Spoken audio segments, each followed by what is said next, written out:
were we really on the verge of having a full-scale war with Pakistan? It was almost assumed that we are going to attack and take over full Pakistan. That was the plan, and that was Really? Dinner at Lahore. Dinner at Lahore. So the Kargil War happened like this, 13th of May 1999. I remember the date. Mr. Bajpayee, who was Prime Minister at that time, he had said, "Ye aar par ki ladai." What stopped India? So Army called it Operation Vijay, and Indian Air Force called it Operation Safed Sagar. We had to ensure that Pakistan doesn't enter our territory. If you have to explain that, what are the major types of missiles? Hamas is launching loads of missile on the Israeli territory. Pakistan launches a missile on India. So what will be our response? They used to think that Indians can't. Now the tables are turned. Hey guys, welcome to the God Se Suno podcast. In today's episode, we had with us Wing Commander Vishal Anand. Whenever we hear about Indian Air Force, your mind will take you to the scenes of fighter aircrafts fighting, right? But don't you think, before we go for the offense, we have to prepare a defense?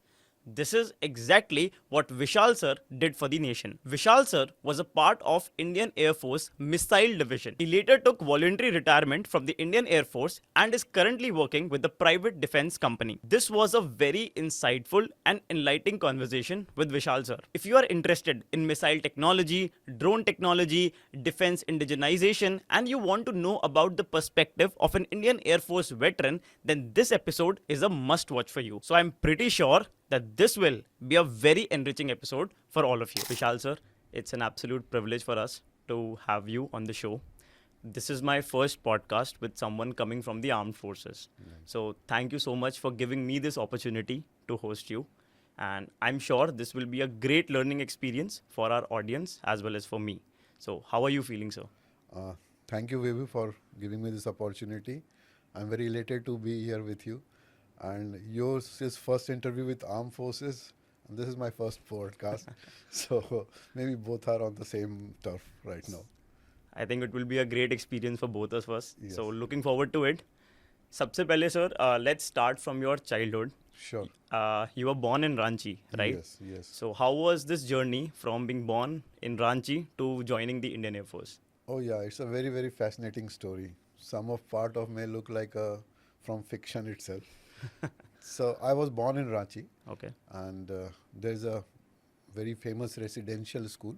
Okay. So my father was teacher. It's called Vikas Vidyalaya in Ranchi. So I did my schooling there. Then when I was in class 10th, my father became principal in Kendriya Vidyalayas. Okay. So we moved to Nagaland. Okay. Right. So I did my 10th and 12th from Nagaland, Dimapur. Okay. Dimapur is a city in Nagaland. Right. So I did my 10th and 12th from Nagaland. And after that, I cleared my engineering exams and I joined REC Rourkela. So it's one of the famous colleges for electrical engineering especially. Okay. So it's in Odisha. Right. So now they are called NITs. Earlier they were called RECs. Right. So now it's called NITs are very popular. Yes. So, Okay. Every state has one NIT. Okay. So I joined NIT Rourkela. I did my engineering from Odisha. Okay. So and after that, while I was in third year of college itself, so there are various entry schemes for military services. Okay. Okay. So one of the method is called University Entry Scheme. That Right. means the students of college or who are in the third year or just last year of their education, they can apply through this scheme to Indian Armed Forces. Okay. And if they are selected, the Indian Armed Forces pay for your education for final year, you can say. They give you a stipend itself for final year study. So from my college, many people had applied. Along with them, I also applied. So for selection, you have to go to a place called Service Selections Board is there. SSB. SSB. Right. SSB. Right. So my SSB was in Varanasi. Okay. So I went there with my friends and so it's all know SSB is a 5-day selection process which happens.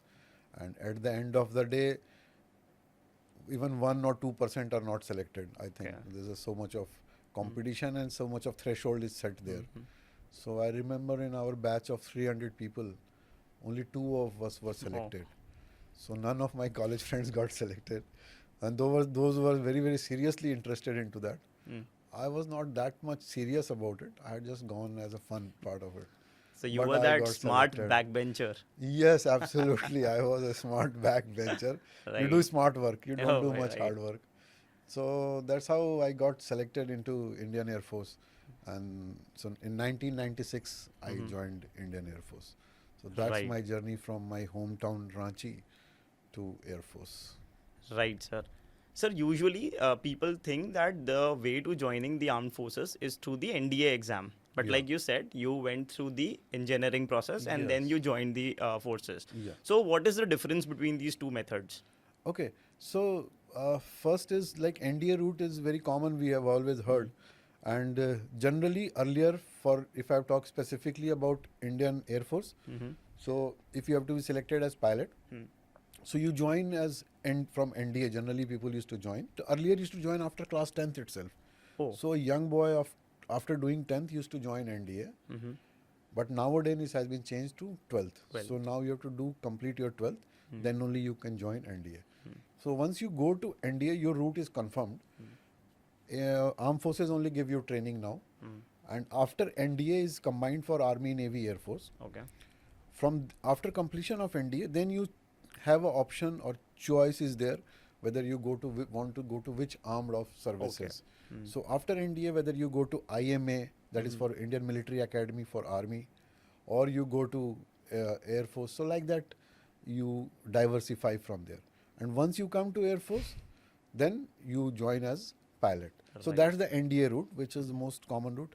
However, that's a very limited, and it's only one branch of forces. Whether it's a pilot or infantry officer, it's only one branch. There are many, many more job opportunities and career options which are available, and Government of India keep publicizing these in form of a lot of messages or advertisements. So maximum opportunity is for the graduates, if I say. Okay. So there are a lot of branches. Like if I specifically talk about Air Force, to be very precise.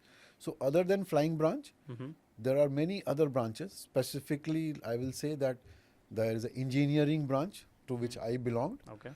Then there are administrative branch. So you can be just a normal graduate. You need not be an engineer also. You need to be graduate Okay. in any discipline, and you can join the administrative branch. There are logistics branch. You can join those branches. There are education branch. So there are multiple branches which you can join after doing your graduations. So this administrative branch, I think this is through the AFCAT exam. All have AFCAT exams. Okay. So all you have to appear AFCAT for all the exams. Right. Even for engineering branch, you have to Okay. appear AFCAT exam. So that's Right. the preliminary selection process. Okay. Then you go into the different stages of selection. Right. And at the end of it, the last is the services selection SSB. board. So that will happen in the last. Right, sir. Right.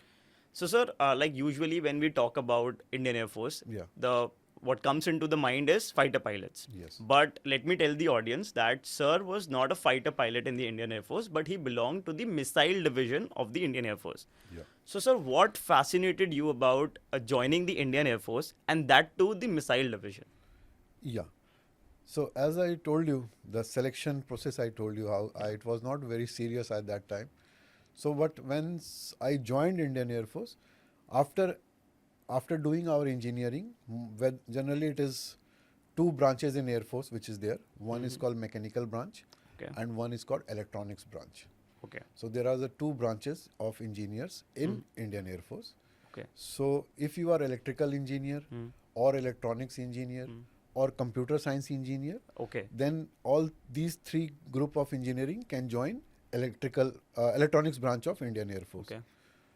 The mechanical engineers can join the mechanical branch of the Indian Air Force. Okay. Okay, so these are the two branches. Now, after you join the engineering branch in one of the mechanical or electronics, then there is a specialist training which is done by Indian Air Force. So it's called, it's now almost equivalent to a MTech degree. Okay. Okay, so there is a college of Air Force which is called Air Force Technical College. Okay. It is located in Bangalore. Okay. So we all have to go after people who finish their AFA, then they have to go to Air Force Technical College. AFA is Air Force Academy. Air Force Academy. After that, you go to Air Force Technical College for Okay. specialization training. Just like masters. Yes. So Okay. it's almost it's 1.5 years course there, Right. where we have given a degree of aeronautical engineering. Okay. So that is common to all the engineers of Air Force. Okay. Then after that, the specialization starts. Okay. So again, from there, it diversifies into 3 branches generally. One is the, you can say, aircraft stream, Okay. where the engineers are the aircraft maintenance engineers. Right. So they can be again diversified into the fighters or helicopters or transports. Okay. The second stream is the surface to air weapon guidance systems. Okay. The missile engineers, which we are calling them. Mm-hmm. So they look after all the missile systems, all the radar systems of Indian Air Force. And the third is the officers who are into the communication systems. Okay. Communication system, Air Force networking, the computer part of it, cyber Okay. all this are part of this. So broadly, you can say there are these three branches are there for electronics. So after the completion of Air Force Technical College, there either it's a choice which is given to the individual, which branch he wants to opt for further specialization. Okay. So on choice of individual, people some select aircraft, some select communication. I opted for missile systems. Right. Missiles used to fascinate me, and I used to feel that missiles are the future technology. Right. 25 years back. Oh, well, So which is actually now happening. If you see yeah. the times of now, everything is missile based. All Right. warfare is missile based. So that is how I joined this branch. And then again, you go for a specialization missile training. So there Okay. are so much of training involved. Right, because that's the kind of efficiency you Yes. need to develop, Yes. given the kind of responsibility you're going to hold. Yes, because you are Right. working with so much of technology, cutting edge technology, that you have to be upgraded and knowledgeable to handle this type of systems. Right. If you are not capable, then it can be disastrous Yeah. if it's in your hand. Right. So that's the why the training is most important part of armed forces. Right. So it's a long process. It's a very long process, and it takes its time. Right. So, sir, like, since you belong to the missiles division and you did your specialization in missile, Yes. I want to talk about, like, recently we are seeing a lot of missiles in news, particularly in the West Asian region, where we are seeing that the Hamas is launching loads of missile on the Israeli territory, and that is happening. Then there is, Hezbollah from Lebanon, and then Iran, and a lot of these factors. Yes. So, for someone who doesn't know a lot about missile, if you have to explain that, what are the major types of missiles? Are those the Yeah, same sure. missile that India possesses, or there are different categories of missiles in India? Yeah. So I'll explain in very simple terms. Yeah.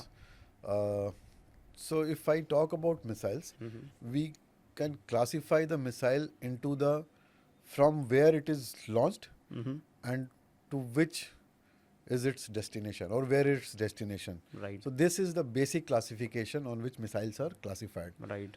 To explain it, if I launch from ground and I want to engage a target on ground, so this is called surface to surface Right. missiles. Right. So that's the first category of missiles. The second category is surface to air. Okay. Okay. To target something which is moving Which is in the moving. air. So Okay. which is my specialization. Oh, okay. Surface to air missile. Surface to air missiles. Right. So surface to surface to air. Yeah. Then third is the counter to surface to air is air to ground. Okay. Okay. Air So to these ground. are the missiles which are loaded on the aircraft Right. to counter we started the conversation with separation of enemy air defense. So they want to aircraft will destroy the ground targets. Got so it. it's called air to ground. And fourth is for air to air combat. Okay. Okay. So from air to air. That we see in a lot of movies also these Yes, days. yes, Yeah. yes. So we lock the target. Yeah. So Okay, these are the 4 categories of missiles: surface to surface, surface to air to air, and air to ground. Right. So you can now, whichever application you see, you can classify. If I talk on the Indian terminologies, we are familiar with like Prithvi you have heard of, Yeah. Aag we have heard of, Trishul, Nag, Agnis, 1, 2, 3, 4, 5. So these are all surface to surface missile.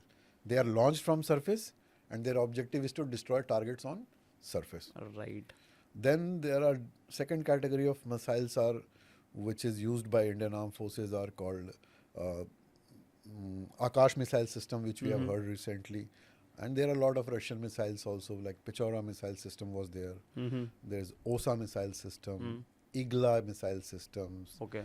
So all these are surface to air missiles. Their objective is to protect the air defense. Right. So if any object or any enemy aircraft is entering our territory, so these missiles, you have to destroy them before they carry out the lethality in our country. So that is the surface to air. The third category is air to air. So like you have heard, new BrahMos missiles are there, and some Crystal Maze missiles are there. These type of missiles are called air to air missiles. Okay. Okay, and they have similar has been modified for version for air to ground, or ARMs also you may call it. Okay. The common term used is anti-radiation missiles, ARM. All right. So radiation means to detect the target aircraft, I have a radar. So radar does a transmission. Yeah. So it radiates RF signals, radio signals. So these signals are detected by aircraft and are reflected back to detect the position of target. Okay. So aircraft detects this signal and it wants to destroy these radars. So they launch the missile, which is called anti-radiation missiles. Right. Okay. So this is a simplified term if I put it like that. Sir, recently we saw that INS Arigard got commissioned in the Indian Navy. So I was reading the newspaper. So they talked about that it is a submarine launched ballistic missile, SLBM. Yes. So what is this ballistic missile and how is it different from cruise missile? Yes. So ballistic missile, as the name says, it follows the trajectory of ballistic. Okay. Okay. That means you launch it at a projectile and it will take its course. So Okay. it goes from surface. Like if we talk about Agni, so Agni is all are ballistic missiles. If we say ICBM, Okay. so ICBM is intercontinental ballistic missile. Okay. So the ranges of missile defined its whether it is IRBM, intermediate range, intercontinental, like that. Okay. So all are ballistic missiles. So the ballistic missile means it leaves ground, it goes into the, like you throw a stone. Okay. So it's always a projectile motion which happens. So these missiles take this projectile motion. Okay. So that is why they are called ballistic missiles. Okay. The second is called cruise missiles. Cruise missiles means you have set a path to them, Okay. and they cruise on that path. If you Like an airplane. Like an airplane. Okay. Okay. So that's why the name term cruise has come. So you are cruising on that path. Right. So you set through GPS you have given a coordinates. Okay. First point this, second point this, third point this. Okay. Like this you define the full path of it. Okay. And that missile takes that path. So it cruises on the path which you have defined. Right. So generally cruise missiles are from air to air or air to ground. Right. So a surface to surface missile is also an ICBM. Yes. Right. And an air to air missile like a BrahMos Yes. is a cruise missile. Yes. Right. And Agni is a ICBM. Agni is ICBM. Got it. Got it. Okay, sir. So I'll ask a very rookie question Yeah, now. please. That if today, let's say, Pakistan launches a missile on India. Yeah. So what will be our response? The first response. If an ICBM is launched by Pakistan and it is coming towards India, what will be our response? Yeah, it's a very good question actually and very theoretical. But answer is I don't think there's a very simple answer to that. First of all, I'll give a first comparison. Okay. So Israel, we all have heard about it, and it's in news nowadays. So you see, Israel faces this type of problem, and they have been facing this type of problem since their origin. Right. They keep getting this type missiles from both sides, eastern side, western side. So to protect themselves, they came up with a technology. They call it Iron Dome technology. Right. Okay. So what this Iron Dome technology is, it's a network of radars which is deployed across their country. Okay. And network of missiles which is again deployed across the country. And they have a central command from where they can control all these weapons and sensors. So as soon as any foreign object enters into their airspace, they are able to detect it. Right. Okay. And as soon as they detect it, depending upon the type of object, they decide how to engage it, which type of weapon is required to engage that. So from their central point, they launch those weapons, mostly counter missiles, you can say, and these missiles go and destroy that. Okay. So it gives protection to them. That is what they call them Iron Dome. The name they have given to this concept is called Iron Dome. Okay. At present, in India, we don't have exactly similar technology Okay. that we are covering full nation like this, but we are working on it. Okay. Okay, so our DRDO is working on a technology. You must have heard this term, ballistic missile defense. Okay. Okay, so we are working on this ballistic missile defense. There are a lot of good news coming through that. Our research and developments are going in correct directions. Phase 1, phase 2 are already over, where we have tested with cruise missiles and entering and we are engaging first. So we are able to detect them, high speed projectiles, and we are able to destroy also. So these type of things are going on, but this technology is not yet fully deployed across the country. We are working on that. It may take few years for that full technology to come, but as an interim measures, we have our air defense system in places. Okay, so we have our air defense system, different weapon systems which are deployed, and we have a complete sensor of radars which is integrated in India, and we always have 365 days, 24/7 picture of India available to us. Okay. So if anything is happening or any foreign object enters, we can detect right now. Right. Okay. And if our missile systems are there in that vicinity, we can destroy them also. Right. Okay. But still it is in pockets. Sir, is this I don't know exactly, but is this related to the S-400s which we are importing from Russia? So that S-400 is a major air defense weapon which we are having right now. It's a weapon, it's a missile. It's a missile. Right. It's a missile. So the radar will detect it and the S-400 will then go and destroy the incoming S-400 missile. has radar also. Oh, it's a complete system. All weapon systems are complete systems. Okay. So every weapon system has two parts. Okay. It has sensor and it has shooter. Okay. So any air defense missile system, ADMS, will have two parts. Okay. One is sensor and second is shooter. Sensor means radars, which will detect, which are the eyes. Right. And then you have missiles Yeah. to destroy those targets once you have identified or detected them. So S-400 also has a radar and it has weapons. Okay. So they are very latest state of art technology weapons, very, very high range weapons, and they provide lot of stability to India and strengthen our air defense.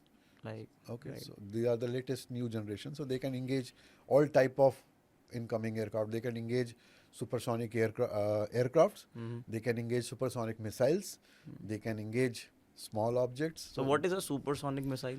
Supersonic missile means which has speed greater than sound. Supersonic. Okay. Sonic Right. is sound. What is the speed of sound? 330 meters per second. And it is Mach. You can call it Mach. Mach Right. 1. Right. Right. Okay. There used to be one. I remember an aircraft which was designed. I don't remember the name actually, but it used to Yes. cross the speed of sound. MiG-27s. 25, sorry. MiG-25s we were having. Okay. So they used to cross the sound barrier and Okay. they used to damage lot of window panes, especially in Air Force stations. Okay. Because of sound boom they used to break. And I think So these were reconnaissance aircrafts. okay. And there was this one passenger aircraft, I think Concorde, Yeah. which was also developed and then it was Yes. retired because of some security or technical Yes, reasons. it didn't work out. It didn't Yeah. work out. It was commercial aircraft. Yeah. Concorde, which they developed. Sir, one question keeps coming to my mind when I hear about these things, that since we are like importing S-400s from Russia, we were developing our nuclear technology also, missile technologies also, but what is stopping India from having these sophisticated defense systems, unlike like Russia has it, US has it, Israel has it, but what stopped India? Like, why don't we have those sophisticated systems coming from our own manufacturers? Why are we not developing these systems? Yes, Vibhu. Things have changed. Okay. Things have changed, definitely. So there was a time, I think, Indians didn't believe in ourselves itself. I think so. And we always had this notion that anything which is foreign is good. I think we always has this notion कि ये foreign से खरीदा हुआ है shirt है या foreign से लाई हुई pant है. That colonial So mindset. we always had that, Hmm. and we never believed that we can be as good as the foreigners. Okay, that way I think that is the major perception problem which was ingrained in our mind because of the colonial 200 years of slavery which we underwent. But good part is that things have changed. Very, very much they have changed. And India is on right path to develop its everything of its own. Everything, I can say, not only defense. In every domain, every field, you will see India is going on the self-reliance path, which is the ask of the government also. And it is doing very well. So specifically, if I talk about the defense industry, the weapons, so India is on right track. We are developing all types of weapons with latest technology, and we are on right track, I can say that much. Okay. Not only DRDO, which is the Defense Research Development Organization, whose primary objective is to develop new weapon systems, but the private industry has taken a big leap into this domain. And with support of government to make in India, the lot of equipments are now being made in India. Okay. You will be surprised to know that every year India is now coming out with an import ban list, especially on the military goods. Okay. So like they see the Indian market and then they decide that, okay, we are capable of making these things. So why should we import it? So they put that item into a negative import list. So you cannot buy that item from abroad. Okay. Like small example, you can have guns are there, tanks are there, lot of new radars are there. Already government have put them into negative ban list. So if any user is in this case armed forces. Armed forces, right. So if they have any requirement, they have to go to the Indian industry itself. Right. Okay, so India is, I will say again say it's on the right track, and lot of equipments are being manufactured, lot of development R&D is happening, and lot of people are involved into this. I'm very happy to say that not only DRDO or the big private industries, but the small young boys coming out from college, they are coming up with startups and lot of good ideas. Yeah. And government is giving them funding in light Right. of different incentives, different policies are there, through which if you don't have money but you have idea, Right. you will be funded to bring out your product or your weapon or your whatever technology you have in the market. So, sir, soon we will So- see countries asking, these Yes. sophisticated. We are exporting these sophisticated weapons abroad. Yes. Yeah. I think if 10 years down the line we were talking about, we hardly used to export anything, nothing. But now we are already exporting. Yeah. We are already exporting so many items. And that is very important for our strategic autonomy also. Like, Absolutely, Vibhu. Right. If you see the great or the major players in the defense industry were always US and Russia. right. Okay, always US and Russia. Right. The third power which came actually a small country, Israel. Israel has great technology. Yeah. Okay, and they came up with all this technology because it is their survival. If you know, they are surrounded from adversary from all sides, and a small country of small people. So as they say, necessity is mother of invention. Right. So to survive, they had to come up with technologies. Right. And once they started these technologies, and they are good businessmen, so they started selling this product. So Israeli electronics are used in defense of even US is buying their technology. India, everywhere is being bought. Yeah. So same route now we should be adopting, and we are already doing that. And I'm very confident in next 5 to 10 years, we will be a major export center Okay. for armed products. Right. And whether it is aircrafts, missiles, radars. Already we are into missiles. India is very big way into missiles Okay. and in radars. We are very much ahead and par with any country in technology. Right. So you might have heard in paper that India is trying a business deals are going on for selling of BrahMos to different countries. Okay. Okay, so like that, so many deals are Yeah, some started. Yes. Southeast Asian nation, I believe. Yes. Right. So these type of deals have already started taking place, Mm-hmm. and like I am being into this, I am right now into this domain itself. Mm-hmm. So we keep getting queries from different countries, Mm. whether you can give us this product or not Mm-hmm. directly to us. Okay. Okay. So if I am getting these queries, I'm sure many more companies will be getting. So yes, again to sum it up, I'll say that yes, India is on right path, and we will be becoming an export hub in very short time. Bring out the not only change in the mindset of Indians, Mm-hmm. but it has brought out the change in mindset of foreigners also. Right. Okay, if 10 years ago, if I used to meet Mm. Russians Mhm. or Americans or even Israelis, they used to think that we don't Okay. have technology or facilities Mhm. to develop technologies in India. Mm. Okay, so we were not at equal terms on table with them. They were always at upper hand, and they used to dictate to us what are the terms and conditions of this purchase. Mm. Every purchase has happened like that in past. Okay. Now the tables have turned. Mm. Now India is defining its own terms and conditions. Okay. When we go to meet the foreigners outside for business deals, the status has changed. Mm. Power is now with us. We tell them, if you want to do business with us, first of all, you have to make it in India. Mhm. That means we will make this product in India. Mm. If I don't have this part of technology in that product, Mhm. and you have, I can take that technology, but I will buy it and make it in India. I will not import from you. Okay. If you agree to my terms, let's discuss. Otherwise, thank you. We will look for some other partner. And Right. this is how the Indians are talking now. And this is the change in the perception which is happening. So this globally. is called technology transfer.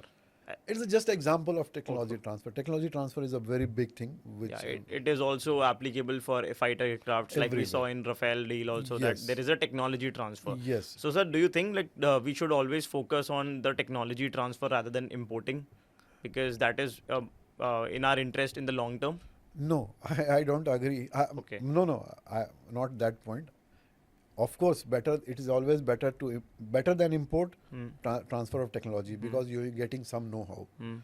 I am not very much convinced this idea of transfer of technology. Okay. I personally believe that India has potential to develop its own product. Oh, right.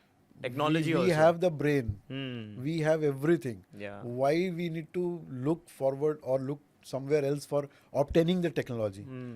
We can develop the technology ourselves. Yeah.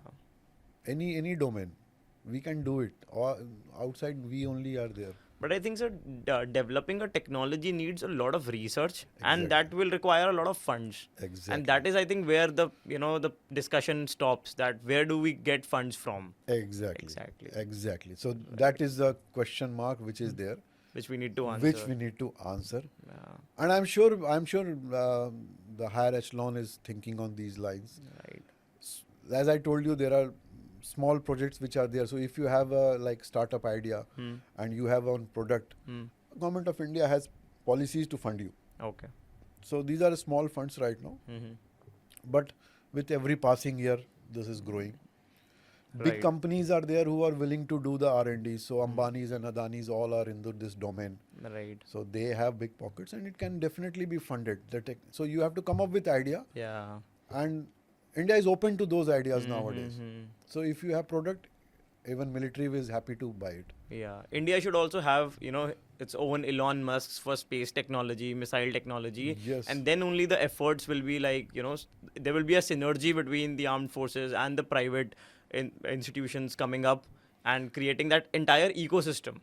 Yeah. That is in the interest of the So nation. this already has started in Right. bits and pieces. Hmm. The armed forces have very much faith in industry. Yeah. I can tell that much. The armed forces says that we should, and governments also says the same thing, that we should develop all product in India. Hmm. That is the bottom line. Right. Do whatever you want to do. Hmm. So there's a word called indigenization or Right. indigenous content in the product. So with India has government has a policy of procurement. Hmm. So every 2-3 years this policy is revised. So it's called, earlier it's called DPP, Defense Procurement Procedures, Okay. DPP. Okay. Okay. So in that initially 30% were the Indian contents which we are looking for. I'm talking of 10 years back. Okay. Okay. Now today that has changed to 50%. Hmm. So the latest DAP now it is called Defense Acquisition Procedure.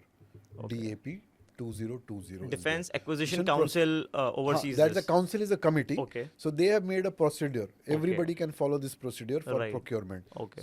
So a rule book is there. Okay. How this military procurement happens. Got it. So that rule book is called DAP, Defense Acquisition Procedure. Right. So DAP 2020 is there. Okay. As per that, the Indian content was increased to almost 50%. Okay. In future, it is going to be revised and 70, 80, 90% are going to be indigenous content. So that means we have to have those technologies and everything in India. Right.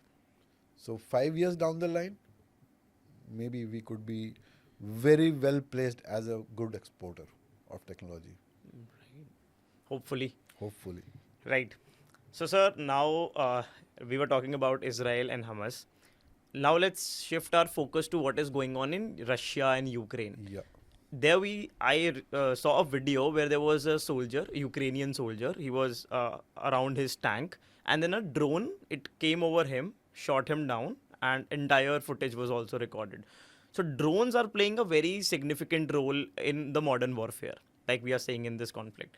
So talk us about the drones. How are they different from missiles, and are the drones the future Yeah. in terms of precision weapon? Yeah. Yes. So as you have rightly brought out, Ukraine-Russia war has brought out a new dimension of warfare. That is where the drones have come into the picture. Now if we go back into the history of warfare, the technology has been evolving continuously. Okay. Earlier we were fighting on horses, and who had maximum horse was the better. Then came tanks. So horses had no place in the warfare, and World War I almost showed that, and World War II confirmed that. So horses were left out. And when World War II, the aircrafts came as a new weapon system, and we all saw what aircraft did in World War II. So from World War II till now, you can say the aircraft were the main weapons which have been there. But now the warfare is being changing. Again, warfare is the only thing which continuously changes. Right. New technologies bring new type of weapons, and counter weapons keep coming it. So from aircrafts we graduated to unmanned vehicles. Okay. Okay. Because when any aircraft is flying, a pilot is there, and a life is very, very important for all of us. Second thing is, the unmanned vehicles can do lot of maneuvers which a pilot cannot do because of the human limitations. Okay. So that is why technology was evolving into unmanned vehicles. Right. While doing this, they realized that instead of having big aircrafts, a similar type of objectives can be achieved by smaller aircraft. And that's how the concept of UAVs and drones came. Then UAV proved their role basically as surveillance and reconnaissance during the Gulf War we had seen. And in last 10-12 years, US has been continuously using that for identifying terrorists and destroying them. Yeah. The warfare still changed, and now we have come to much smaller objects. The advantage of these smaller objects is they are not detectable on radars. Okay, so you can easily fly them, and they fly very low, so you are not able to detect them, and they come as a surprise. Right. And they are, second is they are very low cost. So with low cost weapon, you can destroy a very costly equipment.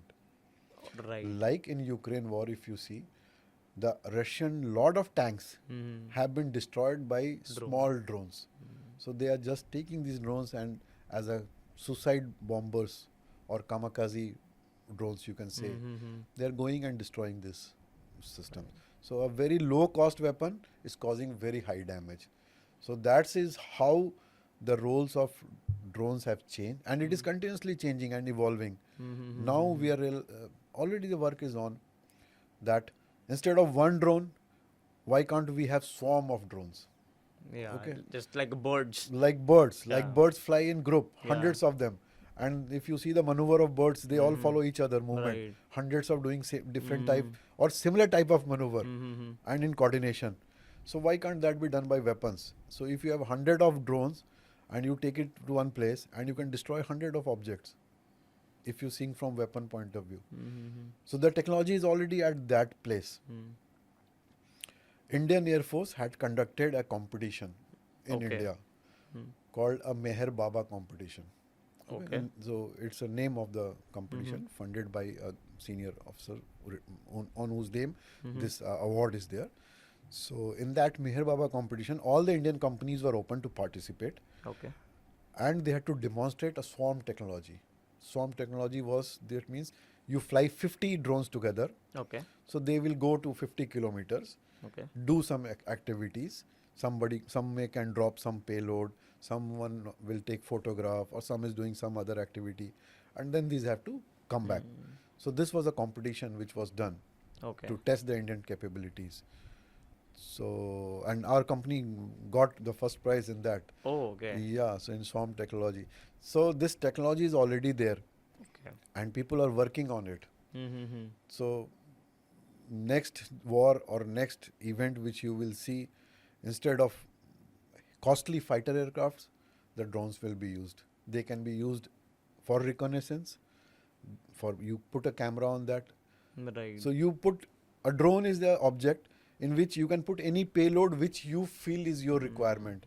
So you can put a camera, then it can record. Right. If you put a small radar, it can sense the area and give the mapping to you. Right. If you put some bomb into that, you can go and hit it. It becomes a bomb itself. Right. So it has multiple applications, and military is exploring them, and everybody is exploring them. What all can be done with these drones? The size is reducing further. Right. In Ukraine war, you might have heard that they are using now cardboard drones.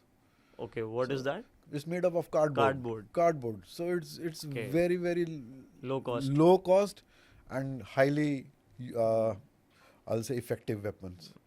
So the requirement, as I told you, necessity is mother of inventions. The Ukraine doesn't have money, and but still they are fighting because of the innovative technologies they are coming up with. Right. So, Yeah. sir, do we have the capabilities? If like when I was listening to this, the Uri attack came to my mind. Yeah. Like, if in case of a drone, if drone gets into the hand of terrorists and people who are the adversaries of India, they can use these drones to specifically target the Yes. convoy movements or the Yes. military camps. So what are we doing? Are we prepared to handle Of these? course, that's what I told. That Yeah. warfare keeps on changing. Right. So if drones are developed, so somebody is developing counter drone Counter. systems. Okay. So Okay. we have a counter drone system now. Yes. Okay. So that is how the warfare evolves. So because, as you rightly brought out, that if somebody is having drone and it can cause so much of damage, so I need to protect from it. So a counter drone system has been developed, is being developed, already has been developed, and many more versions are coming up. Every Right. day new versions are coming up. Indian military is looking for so many of them. They keep asking for the proposals, and procurements are happening. So both type of procurements are happening. Inventories will build up on drones also and counter drone also. So yes, counter drone is there, and I feel that in like next 10 years, 20 years, like we have CCTV cameras everywhere around, in 20 years, every house will have its own counter drone system. Okay. I'm sure. Right. That's pretty Because if interesting. cardboard drones are Drones, yeah. available, Right. so like small children will take it. And if you are having a fight, you will use a drone to attack your friend's house. So the pistols will be replaced by drones. Yes. Oh my God. Yes. So that's how warfare is changing. Evolving. Evolving. Right, sir. So where do we stand if we compare these sophisticated technologies, drone, missiles, anti-drone systems, anti-missile systems, missile defense systems, with one of our major adversary, and that is China? Like, I'm sure the kind of economy they have, the kind of money they have, they must be doing, Yeah. they must be really ahead of us in terms of these technologies. So Yes. how can we compare our technology with them? if there are two parts to it. One is technology as per se. Okay. If you talk of technology as per se, I don't think we are much behind Okay. our adversaries. Mm-hmm. Okay, whatever technologies they are having, we also have. Mm. Or even if we don't have, with acquired information and acquired sources, we have that Mm-hmm. power. Where they are ahead is the numbers and the defense budgets. Okay. Right. So they have huge defense budget Mm.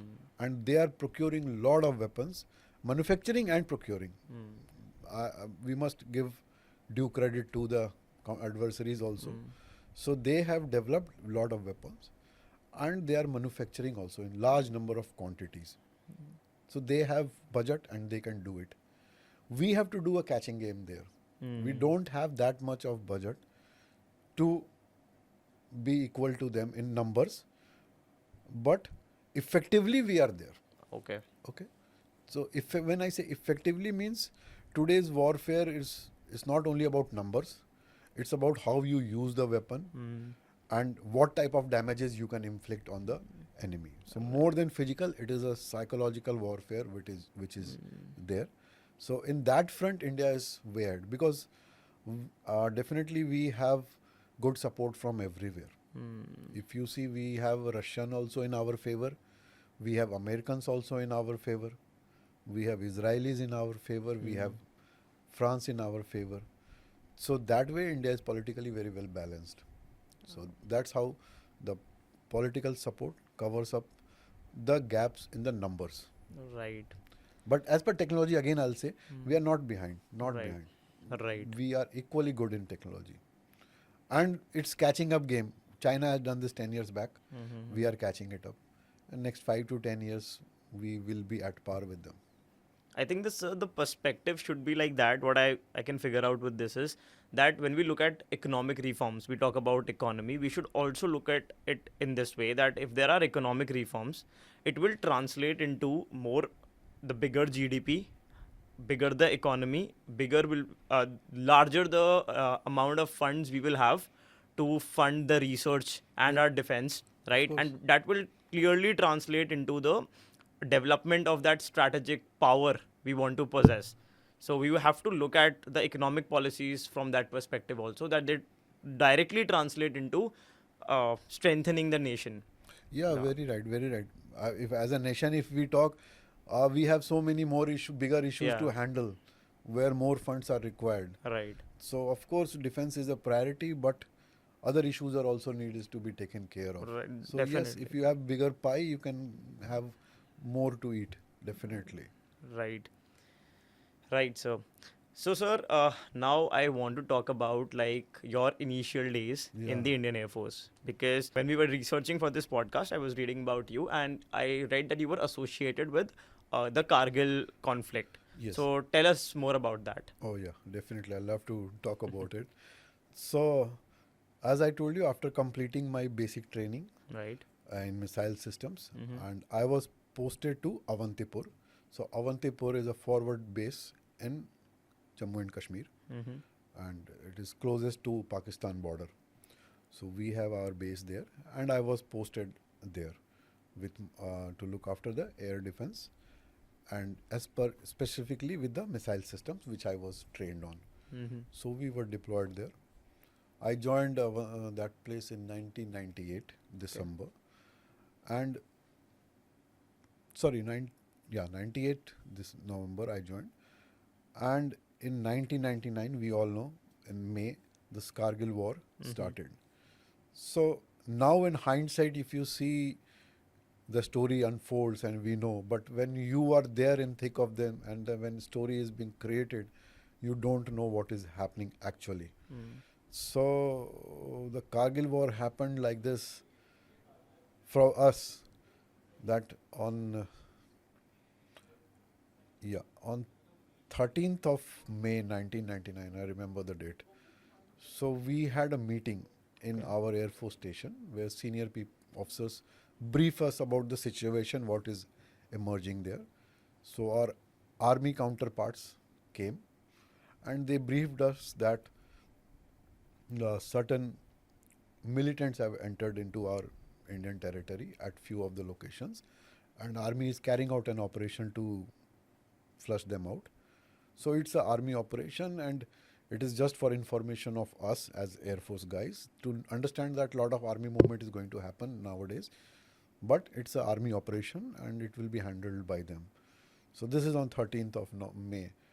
But as now you know that every day we started identifying and finding that it's not only militants, and many posts were being occupied by the Pakistani regulars in the camouflage of militants and civilians. But these were Pakistani regular army which were deployed, and not one or two places, but almost across the Kargil, Dras and Batalik sector, which covers the road from Srinagar to Leh. Complete road was being blocked by them. So from a minor skirmish, of course it appeared it will going to become a big operation. So we were asked to get into the deployment mode and 24/7 readiness to avoid any misadventure being done by the Pakistan Air Force side. Okay, so we were deployed, and then situation started escalating. And on 26th of May, Indian Air Force was also involved into the war. So Army called it Operation Vijay, and Indian Air Force called it Operation Safed Sagar. Okay. Okay. So both are same. Both are Kargil War. The operations name were different. Army calls it Operation Vijay, and Air Force calls it Operation Safed Sagar. So for us, the operation started on 17th, and we all were deployed. And on 26th, our aircrafts went to the Kargil. So from Avantipur and Srinagar, two bases, our aircrafts took off, and they started bombing the enemy at the high altitude areas. And that's how Air Force got into the operations involved. So so now the problem is, once our aircrafts go, it is expected that enemy aircraft will also retaliate as a part of warfare. Right. Okay, so if you go and bomb something, you have to be ready that they will also come and bomb us. So that's where our role came into picture, that we had to ensure that Pakistan doesn't enter our territory. So that was our role. So we did our role quite well. So did they try? No, they used to come near the borders, but they never entered our territory. Okay. They never entered the Indian territory. So the air defense of India was such a wonderful strengthening was provided across the border that there was no opportunity for them to enter until unless they wanted to do a suicidal mission, which they didn't attempt. So that is why. So we were there and continuously 24/7 protecting the nation. So our aircraft used to go, hit them, come back, but they couldn't come enter our territory and attack. So that is what our role was there. And in the process, we lost our aircrafts. We lost couple of pilots. One of our friend Nachiketa was captured. So he was taken as prisoner of war, and then he was released after a couple of days. All those things unfolded in front of us, and so we were witness to that part of the story. I'm sure it must be a very intense experience for you. Yes, especially it's very saddening also to hear, like, I had a couple of army friends. Okay. And as I told you, Avantipur is a base from where they again further the convoy moves and they go to the deployment. So whenever they used to be at place, we used to chat, talk, have drinks together. So I lost a couple of my friends in that war. So that is a very heartbreaking thing to see. But other thing is that when you see life and experience these things at such a young age, like I was maybe around 24, 25, that's my age that time. At that age, if you go through these type of experiences, it teaches you so many things. You learn the value of life. So I had a lot of experiences with Kargil. And like we say, sir, the cost of freedom is very high. You have to pay a price for the war. Yes. And one of the incidents which always will remain in my mind is, so like when the soldiers are injured, they are admitted into a lot of hospitals. So Srinagar hospital is there, base hospital, where these soldiers were admitted there. And as a officers from Air Force, we were asked to go there and meet them and encourage them. So as a young officer, I went them and I met one of the person who was lying on bed, and I think his leg was amputated. I went to him and I asked him कि साहब कैसे हो आप? So his reply was not that कि मैं कैसा हूँ. He was having a glare on his face and he told that साहब Tiger Hill हमने capture कर लिया. So he was stuck with Tiger Hill. He was part of the Tiger Hill operation. They captured that and he got injured and he was amputated. He's lying on hospital bed and still is talking about कि he's Task meeting me achieve first हुआ. time and he's saying साहब मैंने हमने Tiger Hill capture कर लिया. So I still think of that story. It still gives me goosebumps. Right. यही तो sir वो जुनून जो जैसे Yes. कहते हैं ना, the जुनून of our forces. Yeah. I think we should like take motivation from that. That you know, in our regular life, we complained about a lot Yes. of things, very Yes. petty things often. And especially with the young generation, we see that they're always in that zone of complaining about little things. Of course. And these kind of episodes, they teach you that there are, you know, bigger things in life which you Yeah. should focus. Yeah. And if you are committed to your goal, this is the level of commitment you need. That your single focus, everything, can wait, right? But the goal, the achievement of that goal is the primary, should be your primary focus, Very right. Very right. right? So, I mean, yeah, I think it's very difficult for us to understand how you must have felt being a 23-year-old. You know, if we go to any hospital Yeah. and like I'll share my little story that last year I lost my grandfather. So that was the first time I saw death so closely of someone I have lived since childhood, right? And it was a very different experience for me to, you know, see him in that state. And I really cannot think how the people from the forces they feel when they see the people who they have been sitting around Absolutely. with such a long time. It is like brotherhood in the Yeah. military Yes. and Yes. in all the forces, right?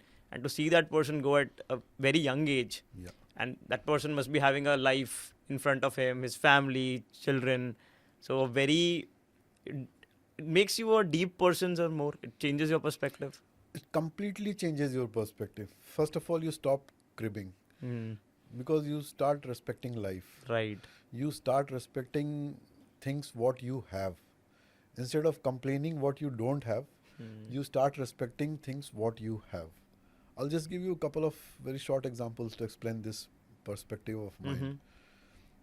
So in Avantipur, when I was posted there, I'm talking 98, 99, we don't have lights. Okay, light were there, but it was not there. Means in night there will be Aati no nahi, light. yeah. Light rahegi nahi. So we will sit in a room and will lit a torch and say, "हाँ शायद light है," because filament was glowing. Okay, so there is no light. In that environment you are staying. So if you get light for half an hour and you have electric blanket and you are able to heat your bed, I'm talking of a peak winter when temperature outside is -10, -15 degrees, and you are able to heat your bed with 30 minutes of light which is available. Right. So you feel so happy about it. If you get a bucket of warm water to take a bath, Right. you feel so happy about it. And I'll just tell like one small, in 98, 99, I think this gel pen had come. Okay, and we all youngster wanted to use gel pen to write. And I was very wanted to have that gel pen in my hand and wanted to sign with that gel pen. But in Avantipur, nothing is available. You don't get. We are not allowed to go out of the station also. And even if you go outside, nothing is there. So I had my friend in Chandigarh. So I, through a service line, I called him up. I said, Ki, I want a gel pen. And it's hardly cost nothing. So he said, okay, I'll arrange for you. Then he goes to market in Chandigarh because he's in a good place. He buys that pen. 2 pens he bought for me, one blue, one black. He comes to the tarmac. So one flight is coming, one aircraft is coming, our military aircraft from Chandigarh to Avantipur. He goes to the pilot. He requests him, ki, please take this too, and somebody will come and take it from you. So pilots takes obligation. First pilot obliges that guy. Okay, I'm doing your work. Then he brings it to Avantipur. He flies and he comes to Avantipur. Right. He has informed me that I have sent Uh-huh. it. I go to Tarmac. I meet this pilot. Okay, then he hands me over these 2 pens and he say your party is due. So I have to treat him with a beer for these 2 pens. So and when I took that pen in my hand, I was feeling so happy, that wow, I have achieved something. So small things, Right. but they give you the hardship in life teaches you Right. to appreciate small things in life Right. and value life. And that is what I have learned, and that's what I keep telling everyone to understand that. So soon after your Kargil experience, a major incident happened in India. Our parliament was attacked, Yes. right? And after the parliament attack, like we were discussing, right, that there was a possibility of a full-scale offensive against Pakistan. So, sir, tell us more about that. That were we really on the verge of having a full-scale war with Pakistan, and what was your role in that? Yeah. So Kargil finished in 1999. I was in Avantipur, so I had done a hard area tenure. It's a hard area.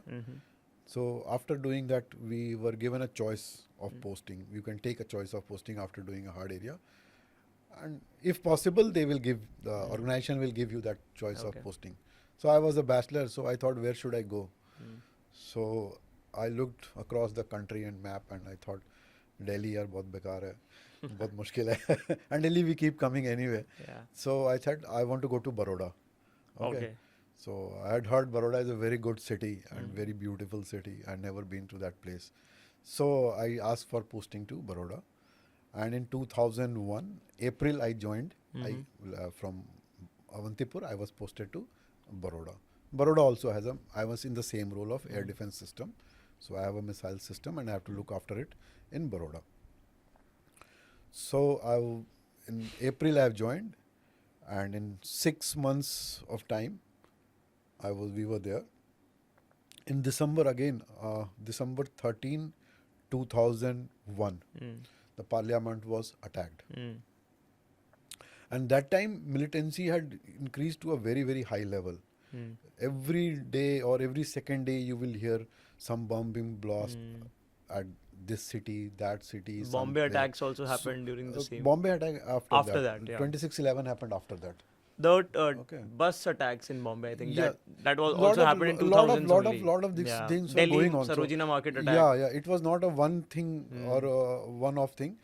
So I think that it was too much to attack parliament, of course. And it's like you're showing that I'm attacking on your democracy, which is there. So very rightly, Indian government decided that enough is enough. And now it's time to take action. So all the armed forces were mobilized. Right. If I talk about Kargil war, Kargil was not a big mobilization. The forces were limited to an area of conflict, which was the Kargil sector. Okay, and limited soldiers or limited army or air force was involved.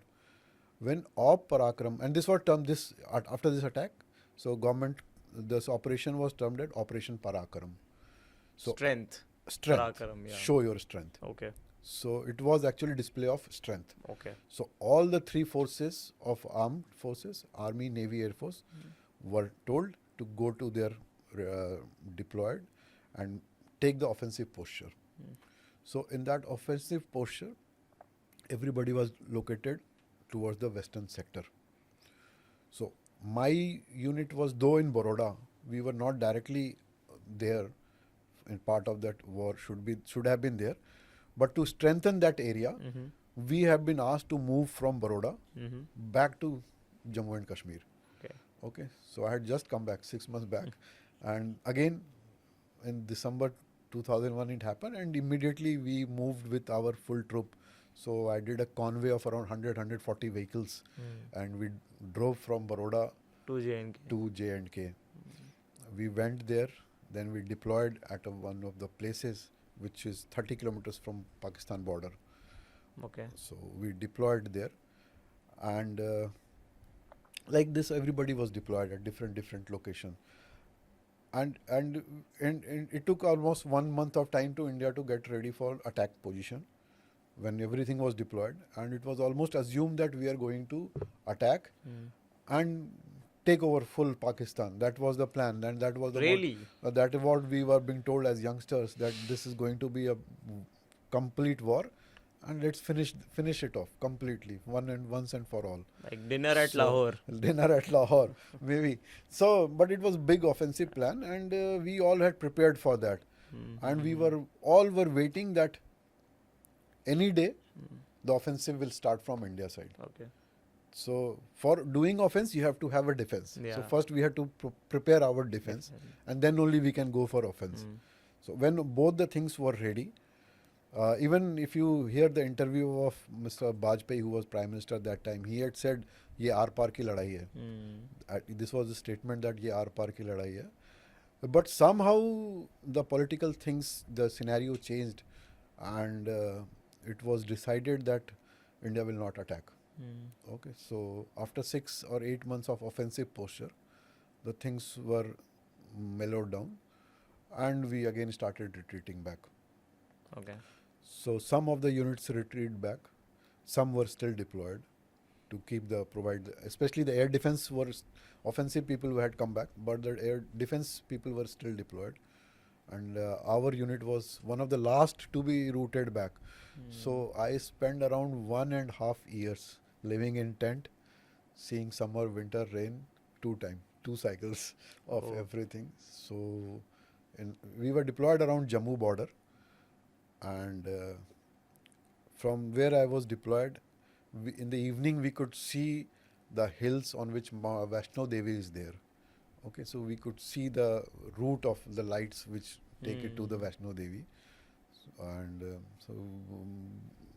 we consider ourselves that we were in the goad of Vaishno Devi, and Force was the with you. mother is blessing us. Yeah. And though we were deployed in lot of militant operation was also happening that time, and they were trying to create a lot of instability in armed forces.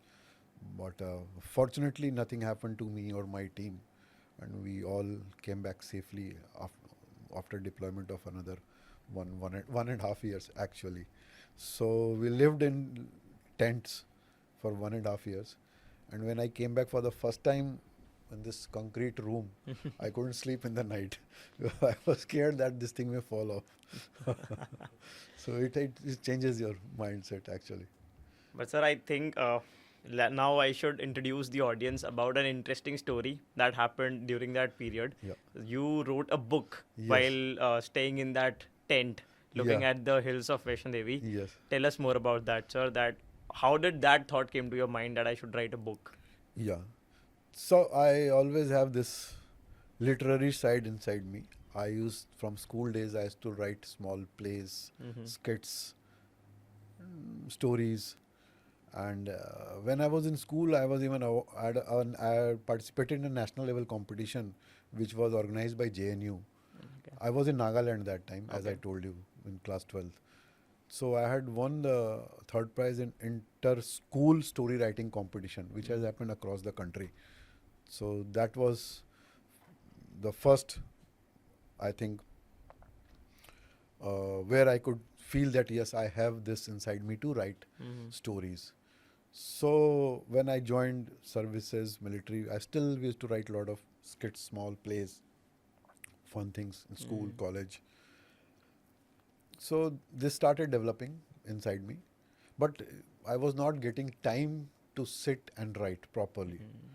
So when this Parakram was going on, and I told you I was sitting in tent.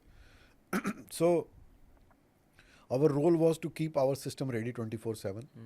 So when every day morning we will go to the system, we will see everything is okay, ready to fire, and we are sitting, and we will just sit next to that place. And in evening, it will be just manned, but we are there only in nearby vicinity, and if anything happens, within 5 minutes we will be reaching to that place. Supervision kind of a role. No, we were the like I have to operate and maintain also. Okay. So I have to fire the missile also. Mm-hmm. Okay, and see whether it is okay also or not. Okay. So these are my role. So the system is there, it is deployed, but I'm just adjacent to it. We had our tents, so we used to sit there. So when evening, and that is the time when there was no TV, no mobile, nothing to do. So after sunset, what will you do? So after anyway a full day of work, people are tired, and most of them men will go and sleep in their, have dinner and sleep in their tent. And so that is the time I used to write. I thought this is a perfect time. So always the opportunities you have to find. Yeah. So I thought that this is the best opportunity for me to write a book. So I used to sit in tent, and from my tent I could see the Vaishno Devi. So I used to take inspiration from Mata Rani, and I used to write. And I just wrote that book in a flow of 1.5, 2 months. But then I just packed it and kept it. So I never got time to finalize it and give it a. Until recently, when you finally released the book. Yes. So I gave it a read, sir. I started reading it, and it took me back to my childhood days. The initial chapters, it was about the story where Reena, she is waiting on the train station. Yeah. And I also used to, like my nani's place was in Bahadurgarh. So we used to travel from Delhi to Bahadurgarh via trains. So there was this train called 2DJJ. And I was very fascinated with trains when I was a kid. Right. So it took me back to those days when I used to feel all excited कि okay train में जाना है. And to a point I was so obsessed with trains that my nani's house was very near to the railway station. So I used to tell my mausi and mama कि take me to the station. I just want to watch the train. So they used to take me to the railway station and make me watch the train, and then I used to feel like great. Okay, that's good. So when I started reading the book, it took me to that time. And for the audience reference, that it is a really amazing book. It's a love story, right? Yes, yes. And written in a very beautiful way. So I highly recommend everyone to read a copy, and we will share the link of the book in the description, right? Yeah. So the book is titled Bid Goodbye, but Remember Hello. Okay. So it says that we meet so many people in our life, and we part ways also. So we should remember when we are meeting for the first time, and though we are saying goodbyes, but we should always remember the people whom we have met. So this is a love story of a military officer. Okay. Okay, so the protagonist in this story is an army officer. Actually, I wanted to bring out a little different aspect of army officer. We all read or hear or watch movies where we show army officers or military officers larger than life. Okay, the persona which we create is larger than life. But these guys are also normal human beings. Okay, and they also have same emotions which any one of us or all of you have. I find that in present literature or in cinema, this aspect of military officer has not been brought out in much. We always see them carrying guns and blasting and killing, but hardly the emotion aspect, which is the real part of it, is there. So this book brings out the human part of the military officers. They are also romantic, right? Yes. Right. So, Kabhi, have you flown in a fighter aircraft? I have flown, I have not flying, but as a passenger I have said. So there is a trainer aircraft in where you have 2 seats. So a pilot sits and along with that. So I had taken a Sortie. joyride, you can say. Okay. Which aircraft, sir? It was MiG-21s. MiG-21s? Yes. Right.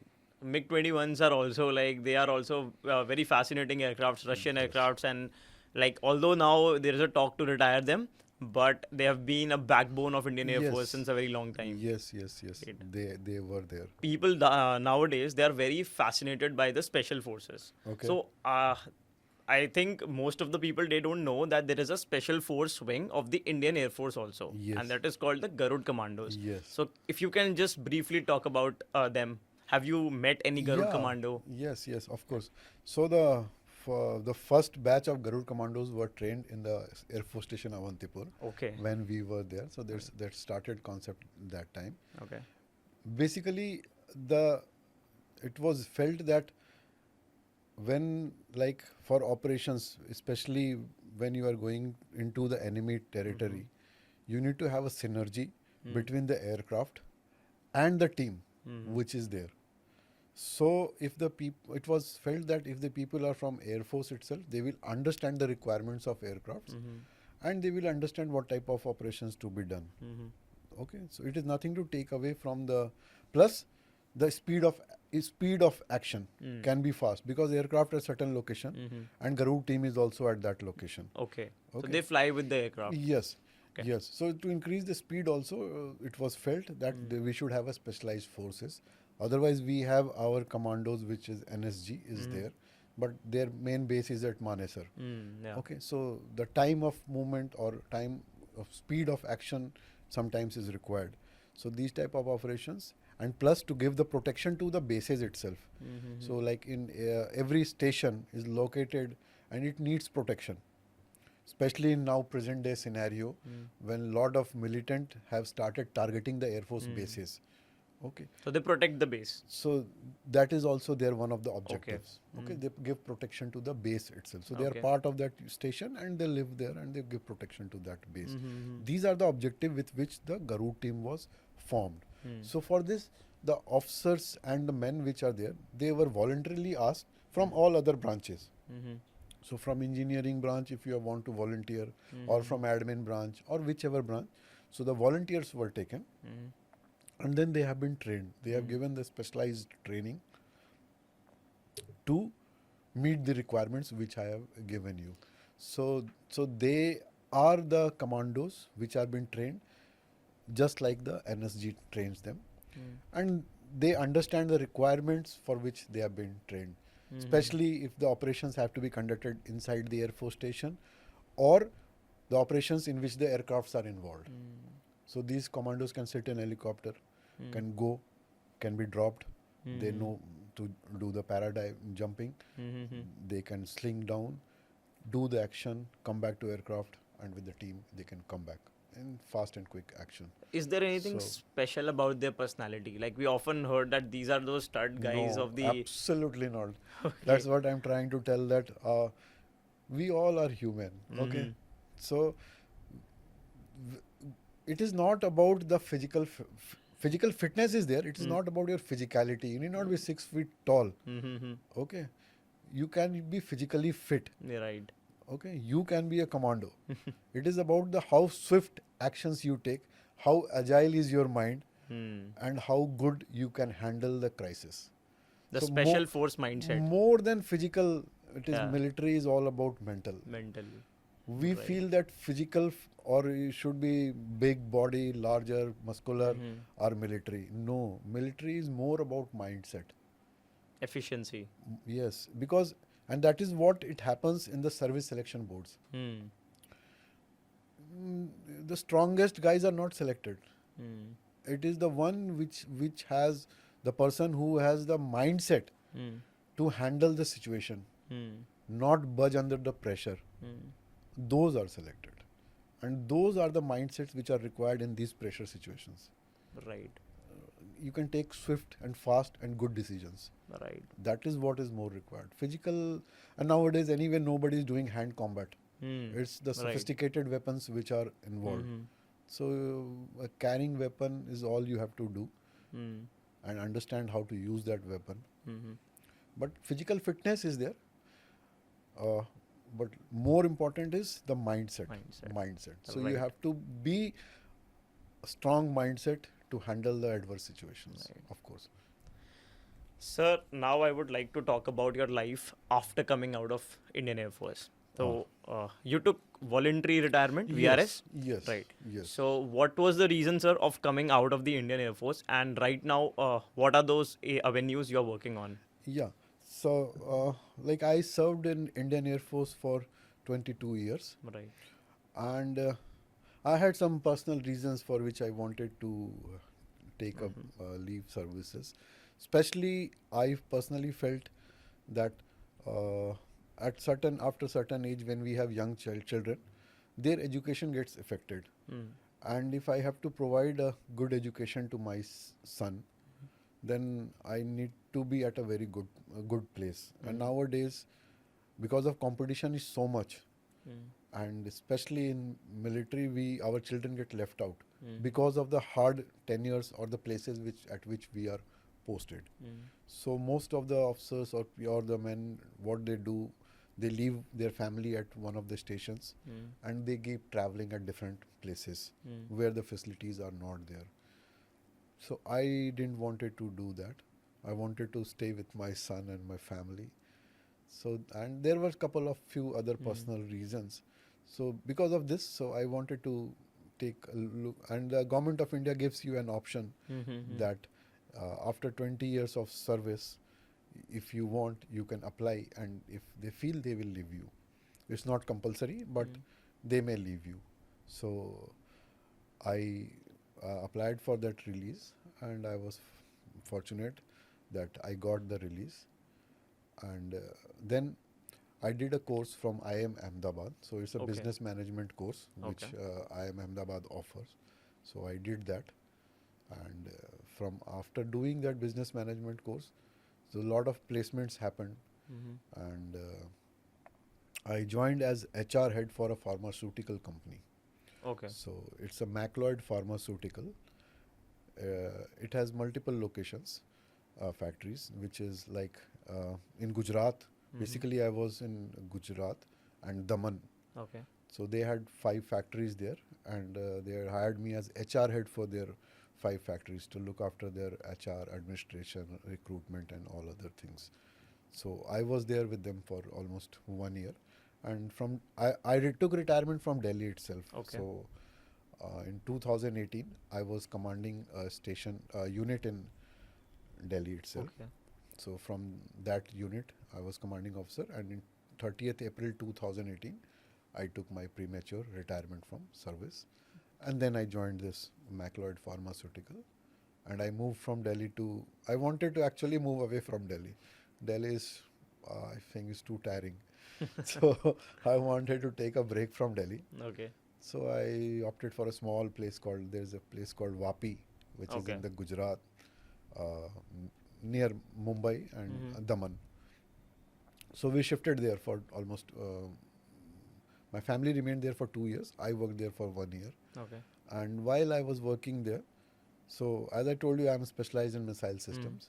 So one of the projects of this missile system was awarded to one company to which I'm right now working for.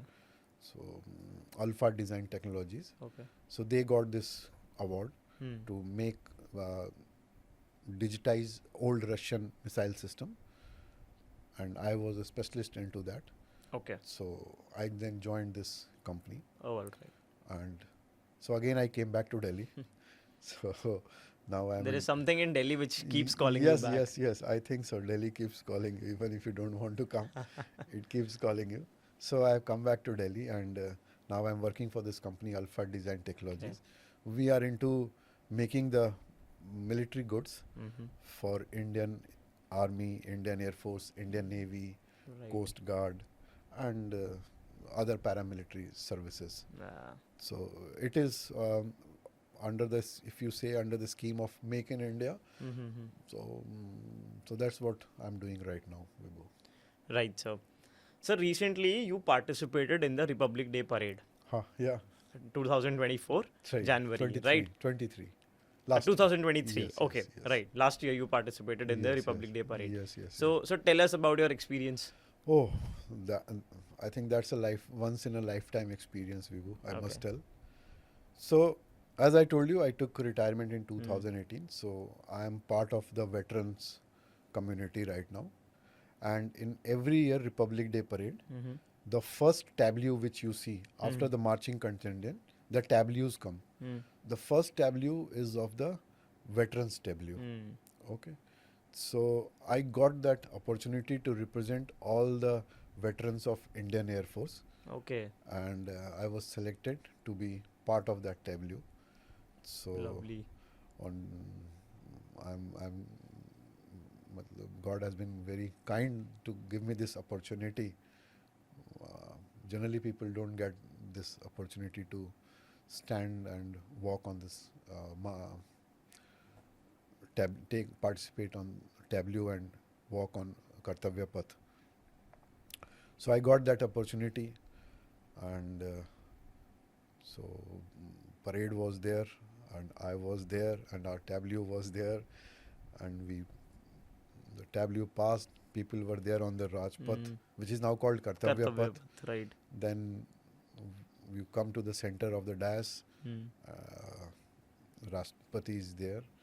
Then we salute. She salutes back, and then you move forward.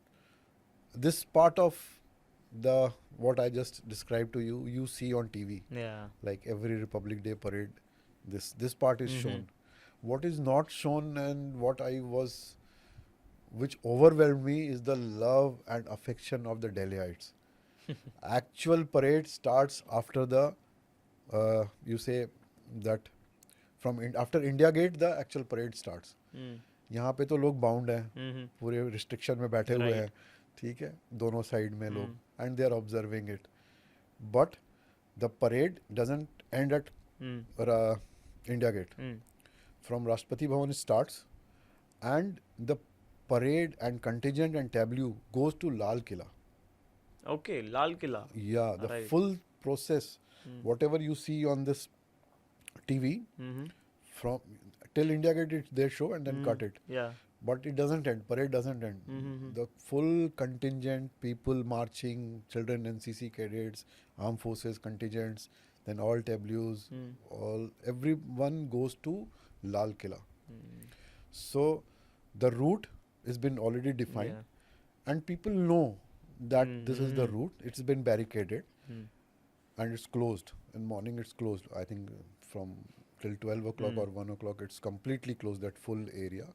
So the route is, I don't exactly remember, but from India Gate, and somehow it goes towards the CP, and then like that to go Lal Killa. And the complete road is blocked. Complete road is blocked by people. Young children, old people, ladies, boys, everybody is on road. I've never seen that type of thing in my life. And people were waving, shouting, clapping, and amazing. Surreal feeling. Amazing. Like these are the moments, even though I am a writer, it's very difficult to describe those. So until Lal Killa, people are there, and crazy for armed forces. And they're saluting, shouting, slogans. I can't believe it. I am sure they must be there from 6 o'clock, 7 o'clock standing there. And we reach there by 12:30 we reach Lal Killa. Then we are offered some tea, snacks inside Lal Killa when contingents are been gathered. Right. So this was completely mind-blowing. Even we had a drill a day before. But drill was empty. Nothing was there. And we didn't go to Lal Killa. We stopped at halfway. So this was completely surprise for us also, that what is happening here in Delhi. I've never seen that, and it was awesome feeling. You must have felt like the cricketers when, recently India won the World Cup and the Mumbai streets were jam-packed. Yeah, you can compare something like that. Something like that. Right. It was like that only. All from all sides it was blocked, and all convoys are walking, and people are just going crazy about the armed forces people there. So it gave me such a goosebump. Once I came back home, I told my wife कि अब इसके बाद अभी मर भी जाए तो nothing else is there to ask for. That's my take on this. So thank you for getting this opportunity. I think God has been kind to me. Right, sir. Right. Even listening to it felt like I could feel that how you must have felt. Of course. Right. Sir, like most of our audience listening to this podcast are young aspirants preparing for government exams. Yes. Particularly the UPSC exam, right? So I asked my followers on Instagram that if there is any question they want to ask, like we are having a podcast with an Air Force veteran, so if you want to ask a question, most of the questions were regarding time management, discipline, consistency. The forces, armed forces, they are known for the discipline, right?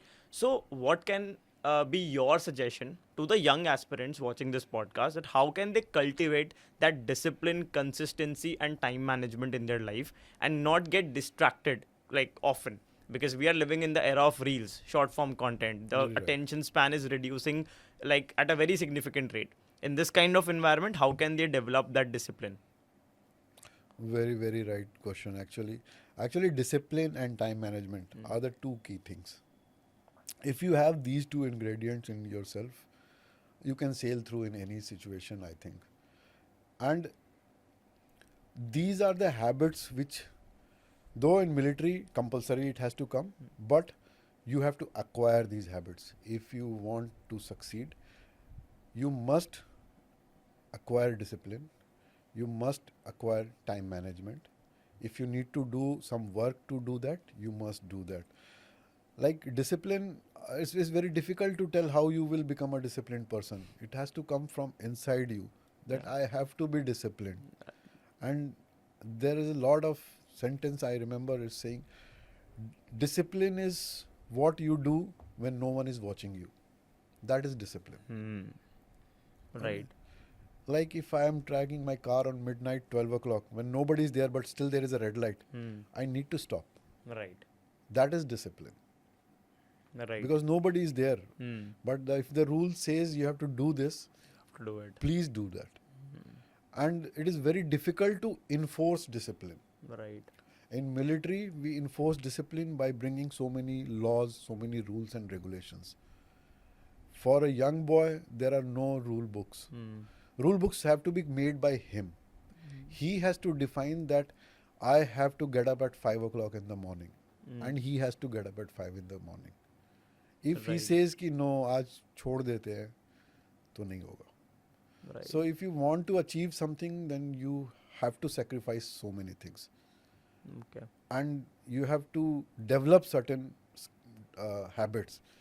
And good part of these two habits are, if you develop once, it will remain with you for lifetime. Yeah. It Okay, will give so you like- benefits throughout your Like life. you, Right. I had told you that I'll have to come here at 3 o'clock. Right. So I was outside your gate at 2:55. Hmm. Okay, so accordingly I have to work backwards. If I This have is to- exactly what we discussed when we were preparing for it, because I told the team also that we are inviting someone from the armed forces, and I can bet that he will not be late. Yeah. Because if it's 3, it's 3. It Yeah. cannot be 3-1. Yes. And I personally follow that in my life. Wherever there is a time, I always make sure that sometimes I have argument with my friends or my family that we are getting late, because if somebody has given us a time, we have to be on time. Otherwise, you just don't feel comfortable. Yeah. It doesn't feel good, right?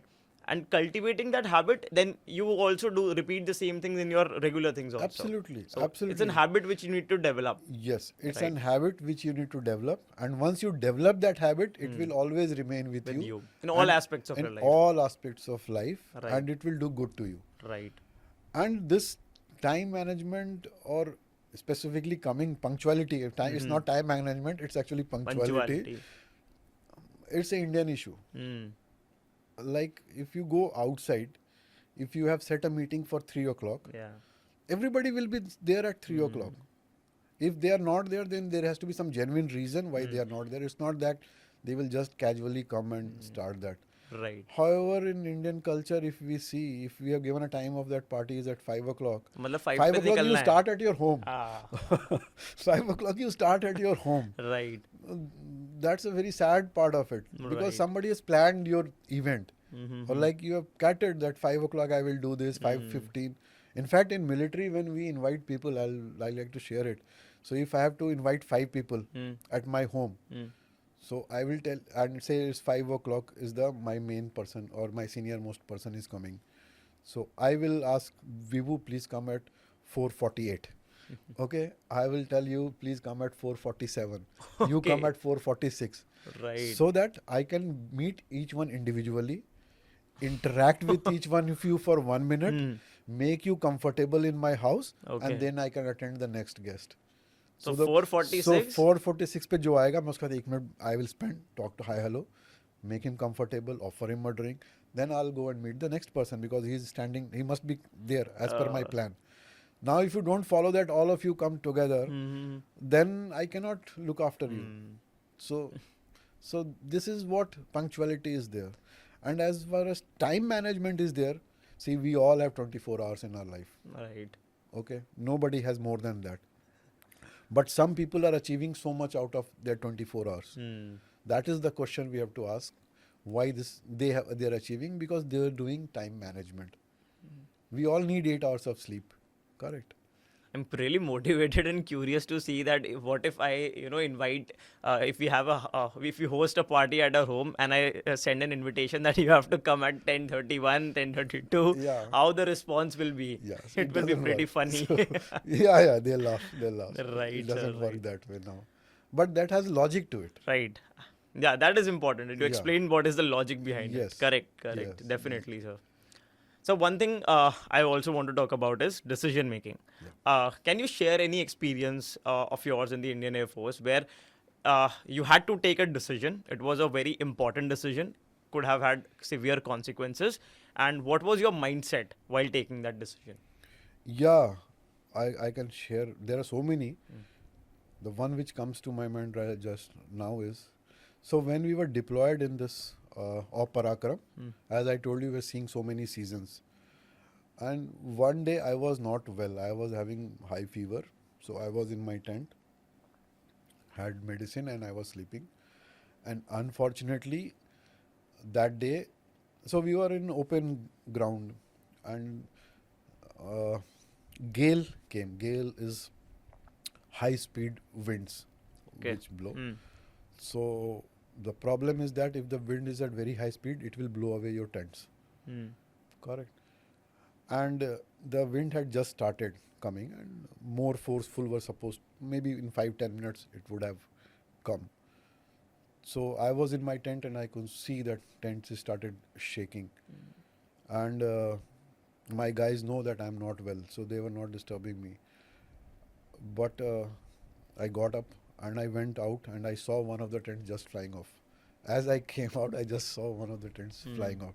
And I realized if we don't do anything in next 2-3 minutes, maybe all tents will be blown away. So I had to decide, first of all, take decision and take measure what can I do to protect this. So that's where your decision making and quick thinking comes into play. So I had big Russian vehicles with me, with which we have brought this convoy. I told you, we had brought 140 vehicles. So I immediately asked my drivers to position these vehicles in the direction from which the wind was blowing. So one vehicle, second vehicle, third vehicle in front of every tent. So we made like, you can say, a circumference perimeter with these vehicles. Reduce the effect of wind. 2 layers of perimeter I made with these vehicles. So when wind was coming, it used to hit the vehicle and not directly impact the tent which was there. So that was a very quick decision and I still feel very happy to take that decision at that moment. Otherwise, we would have got the tents other day, but we would have to definitely sleep for 2 days without tents. So, and in rains. So this type of decisions you have to take. And so many are there, but this is one I just love. So coming from this, I want to ask one more question, and that is again for the aspirants. Civil service aspirants, they prepare for one entire year. A lot of effort is being put in the preparation, and their entire fate is decided by one preliminary exam that happens for 2 hours. It is a 2-hour exam, right? So if an aspirant who has prepared for like an year, he has put in all the hard work, he's gone into the exam hall, writing the preliminary exam, and he encounters questions and he's unable to like remember things. It is like a googly for him, and it happens with the competitive exams. Coming from you, like someone who has been into the Indian Air Force, has handled such kind of tricky situations, what will be your advice to that aspirant, that how can he stay calm in that situation, and what should he do to negotiate and navigate that situation? Yes. Yeah. We I think we all have gone through that phase, and Right. some exam always it happens which Right. bolts you out. What I did, my personal experience also, and which I share to my youngster, that when these difficult questions come in front of you, See, it's matter of, it's all, you may answer that question, but it may take you 30 minutes to answer that. So whether it is worth doing or spending 30 minutes to answer that question or not, that you must decide, first of all. Second, when you are under pressure, go for the simpler questions. If you answer a simple question next, it will give you a confidence. And you know, I can answer this question. So go answer that question. Do a next easy question. Once you do 2-3 easy questions, you are settled down. Okay. Then Great. if you have time, you come back to this question. Otherwise, you skip that. Instead of, there is nothing to prove. Sometimes what happens that even many of youngsters, or they feel that I have to prove this point. I have to prove that I know this answer. Right. And you get stuck there. So that is where the decision making comes. You have 120 minutes to answer. You have 60 questions to play with. So you have 2 minutes for, say, one question. Do you have that much of time to spend? Yeah. You can't do it. So you have to kill that and move to next one. Like in civil services, we have 100 questions and we have 2 hours time. So Yeah. we hardly get any time Yes. for a question. Question. So there is no time to waste. Waste. Right. And Yes. also it is a pressure situation. People, they black out.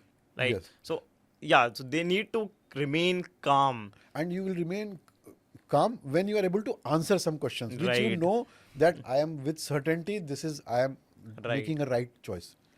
And to understand that it's okay. Everybody Yes. faces these Yes, situations. yes. But if you give a good answer and right answer, you get your confidence that I know. I can handle more questions, and that's how Right. you can move forward. But and you have to select also which topics you know. Start with that. You should know your strength. Right. So there's a saying in army, we all do that, know your strength. So if I know that I'm good at this, I should do that questions first, and then see how it goes further. Right, sir.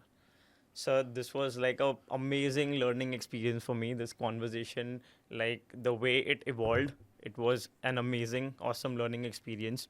At the end, sir, I would request you to, leave a message for the young aspirants, students who are watching this podcast, and what will be your message to the youth? So to the aspirants, I think my message is, which everyone says, keep doing the hard work. Keep doing the hard work. I think there is no shortcut to success. I can tell you from my experience, there is no shortcut to success. We may think कि मैं ये कर लूँगा, वो कर लूँगा करके हो जाएगा. वैसा कुछ भी नहीं होगा. And there is nobody else who will do it for you. That also you have to keep it in your mind. You have to pick your own fight. You have to pick your own fight. You have to fight your own battle, and you have to win your own battle. आपको रोने से कोई फायदा नहीं है, ठीक है? And situations will never be same always. कभी हमेशा मतलब अच्छा ही नहीं रहेगा. And most of the time you will face hard times, especially when you are starting. You will face hard times, but you know that I can overcome this. When we start our first day of training in military, we were not allowed to sleep for first 3 days. Really? Really. Okay. The day you join, that day you sleep. Okay. From next day onwards, you were asked to get up at 4 o'clock. And for next 3 days, you are just not allowed to sleep. You keep doing some activity of the other. Okay. On 4th day, you are given a 10 minutes of sleep time. Okay. So, but what that 3 days of awakeness that has taught me in rest of my life, that if a situation comes in my life, I can do work without sleeping for 3 days. That has given me a benchmark to myself. It So, made your mind believe in it. believe in myself कि I can do work for continuously 3 days if required be. And ultimately, if your mind believes it, it can happen. It is all mind game. Right. It is all mind game. Right. It's all in the mind. It's all in the mind. And I think the message to everybody is we must learn and act to be humble.